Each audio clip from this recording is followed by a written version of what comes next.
The Central Bank of Kenya has backed a constitutional petition challenging Kenya's odious debt. The CBK is the 19th respondent in the case filed by Busia Senator Omtatah and four other petitioners. So, what is an odious debt? An odious debt is a legal doctrine that refers to loans incurred by government officials outside the law for their own benefit.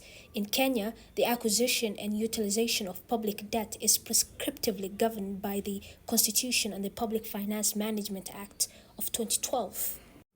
The petition filed in Kenya's High Court challenges the legality and alleges rampant constitutional violations, fraudulent financial practices, systemic oversight failures, and states the burden of odious debt on Kenyan taxpayers.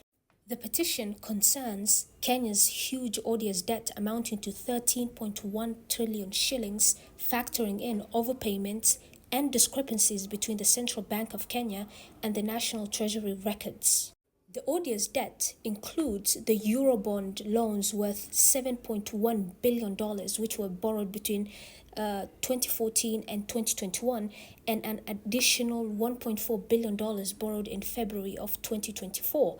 The petitioners assert that the Eurobond loans were not tied to any development project or approved by the parliament and violated constitutional provisions by being used to repay existing debts, which is a recurrent expenditure forbidden under the Kenyan law. So, who is named in Omtatah's petition?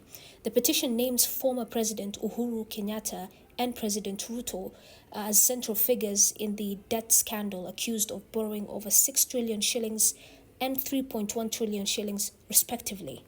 The petition also targets key oversight institutions for failing to control the crises.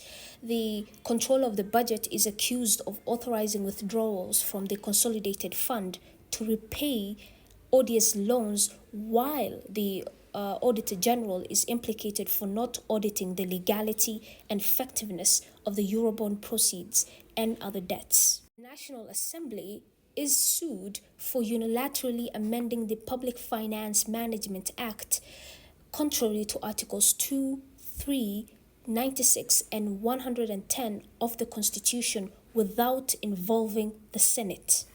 The IMF has also been sued for violating Kenyan laws on borrowing by irregularly advancing President Ruto's regime an on-lent loan hidden under special drawing rights disbursements, which was rolled over in the financial years of 2023-2024 and 2024-2025 at 10 billion shillings annually.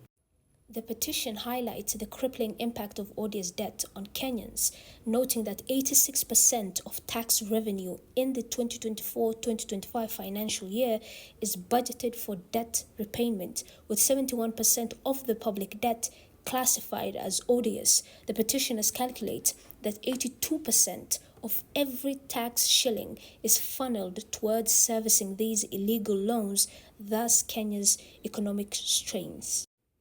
The petitioners ask the High Court for relief, including declarations that odious debts are not repayable by Kenyans and that lenders advancing illegal loans cannot pursue repayment, and the unconstitutional Oubliv Finance Management Act provisions be quashed. They also demand a permanent prohibition on unauthorized borrowing and repayment of odious debts, alongside orders compelling implicated officials to refund the misappropriated